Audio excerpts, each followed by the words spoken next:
Hello everyone, and welcome to another beer review. Now today we're back on the Scottish series, and hopefully this time we'll maybe get a good beer, or even just one that's quite nice to drink, because I'll be totally honest, I've become a bit disillusioned with this series to a certain degree, because apart from one which was okay, but unfortunately the mic went kind of wonky, so I lost half the audio of the video. But apart from that one, the majority of the beers have either been pretty poor or just downright awful. So that's not a really good kind of place to be in, and I just was hoping that the Scottish kind of scene had kind of got better, or at least recovered from all these kind of mergers and breweries being bought over and closed down and everything else. And I thought maybe even the kind of craft beer scene might have kind of brought it up as well, but unfortunately it looks like Scotland's suffering the same as England and other countries with the craft beer scene, that it's all hype and very little substance, unless you like basically lots of hops and off-putting flavours. So yeah. So today we've got one from the Broughton brewery, and it's called Hopo.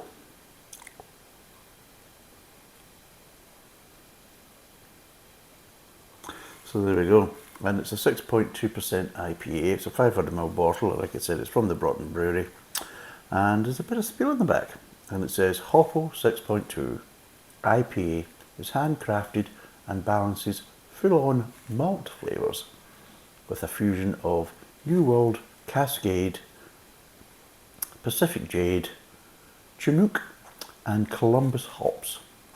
Brewed in our traditional open fermenters, a deep golden IPA rich with aromas and flavours. Of course it's always going to be rich with aromas and flavours. You're not going to say, well, it smells of bugger all and the flavour's very watery. No, they never tell you that, do you? No, it's always all handcrafted. It's all mystical. It's handcrafted. It's rich in this and that, and the best ingredients are always used. Yeah. Because you're doing it not to make money, of course. No, money doesn't come into. We're not interested in making money. My arse, yeah. I was reading in the paper. What was it? Oh no, it was a news report. Apparently, that arse. That's the head of Brewdog was saying, well, if we passed on the full costs of the production right now to the customers, it would cost them roughly about £27 a pint, with all the basically rise in production costs with electricity and other things. And I'm like, yeah, Wait a minute though. I'm going on that basis. Brewdog not basically trying to say that they're all using kind of renewable energy and they're all sustainable and they're carbon neutral and all this bollocks? But they're not using solar. They're not using renewable energy, are they? They've not got maybe a wind turbine or something like that?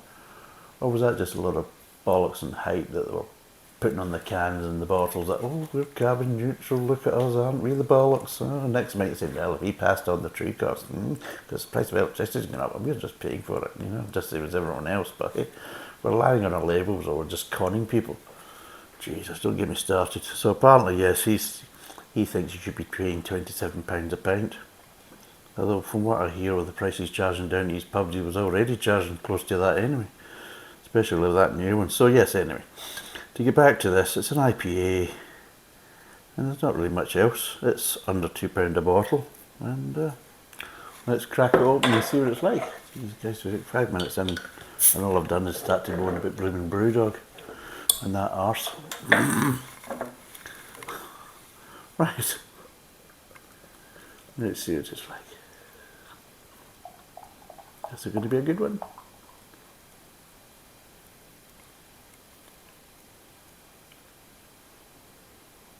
There we go, he managed to pour that one okay. Right, let's see. Give people a wee.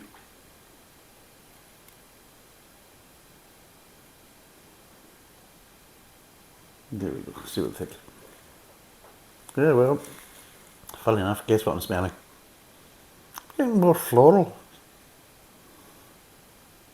Maybe a hint of citrus, but it's kind of more kind of florally initially is the smell I'm getting.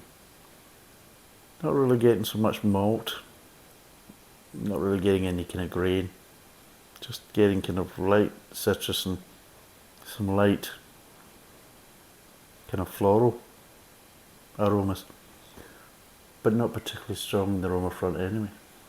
So let's see what it tastes like.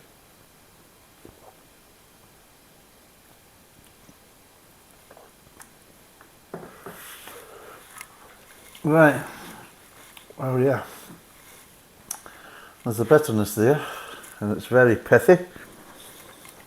Yeah, they've gone along the roads of let's try and make a Lagunitas or a Sierra Nevada kind of type IPA. So yes, it's definitely, funnily enough, more of the American style of IPA. And it is quite hoppy.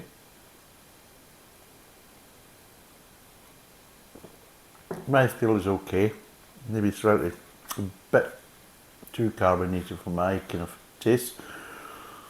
Ooh, there is quite a strong, I wouldn't say strong, but kind of lingering kind of pithy bitterness there in the aftertaste. It's just hanging there.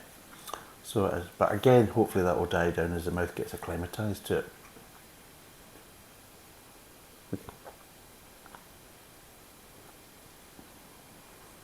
There was also a nice kind of sweetness there as well. There's a bit of balance there, and hopefully it will kind of develop that balance and really kind of have it right in the kind of middle, nicely balanced. But yeah,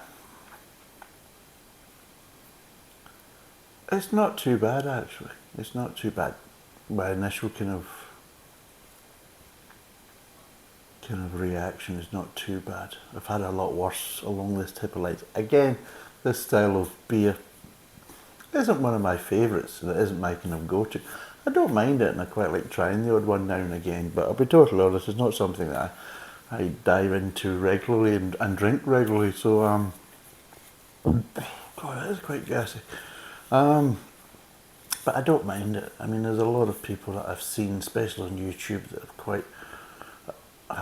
quite an adverse reaction to kind of hops and especially citrus flavours in beer, which I suppose I can understand. If you like the more kind of traditional flavours, then yeah, well, they're not really kind of traditional flavours, so I can understand people go down that route.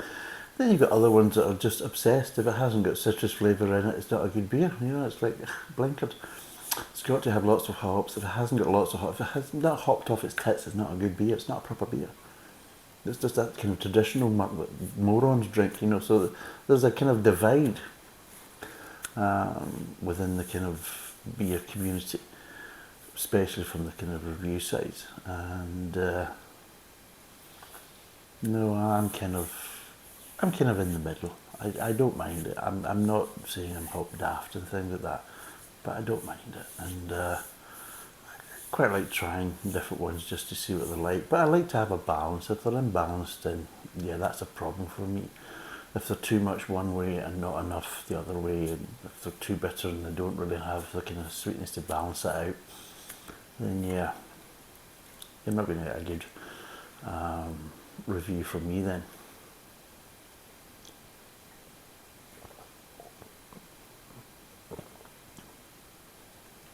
No, this is actually not too bad. Right? The kind of mouth is kind of acclimatised to it, so let's kind of break down the flavours.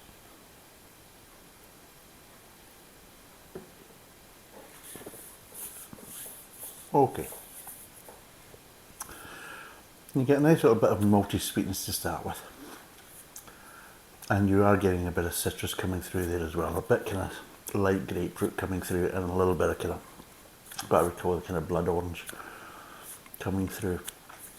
Moves on to the kind of mid-tongue, and yeah, the kind of citrus is kind of building up, but there's that underlying kind of malty sweetness there that's quite nice.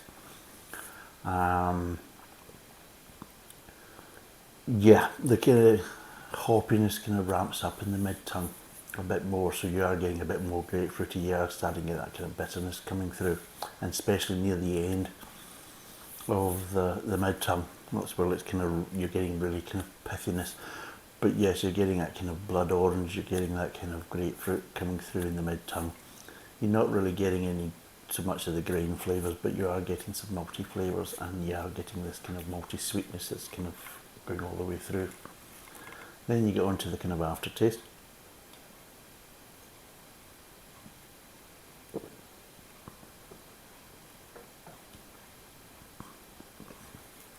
Your malty sweetness becomes sporadic in the aftertaste, so it's just kind of little patches coming through.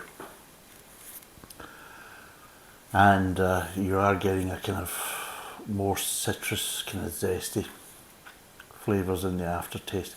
And as the kind of the sweetness kind of dissipates and the kind of zesty kind of citrus flavours kind of dissipate, over the top comes this pithy kind of bitterness.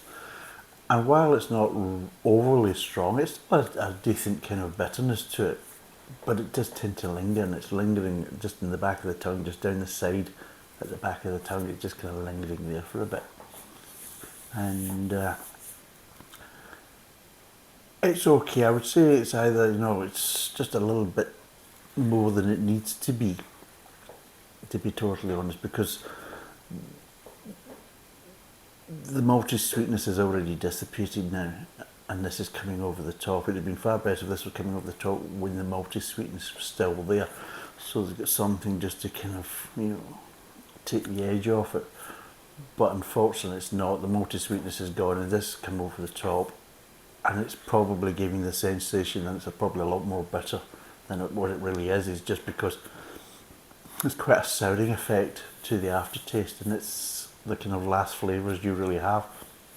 So one of the things is you want to take another sip to just try and kind of douse down that kind of aftertaste, because it's not the most pleasant just when it just kind of lingers there. That's the only problem.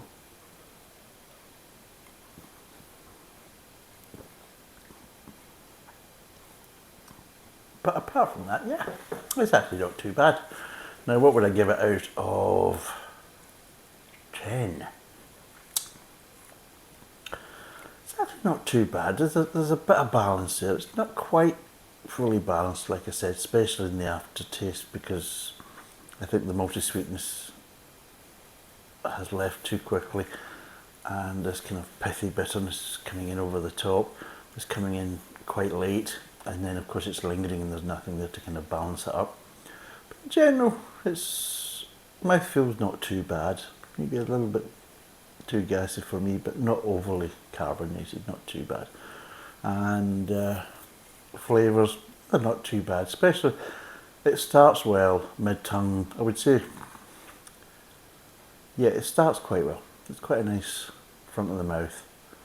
Mid-tongue, yeah, not too bad. I would just say it's just slightly above average. And then the problem is really the aftertaste, and the kind of back end of the aftertaste is where it kind of falls down a little bit. But yeah, out of 10, I'm going to give this a 6. I'm going to give this a 6 out of 10. I would say it's slightly above average because it's got a nice front of the mouth flavours. Mid-tongue's quite nice, not too bad. It's just, I feel it's falling a bit short in the aftertaste, and it's a bit kind of souring at the tail end of the aftertaste, which I don't particularly like as a finish to a beer. Other people might do. So that's why I'm going to give it a 6. 6 out of 10. It's actually not too bad. Would I recommend it? Yeah, give it a go. It's actually, as you can see, quite a nicely brewed beer. And if you do like these types of flavours, then yeah, give it a go. You might like it. So yeah, it's a 6 out of 10. Thanks for watching. Cheers, and bye for now.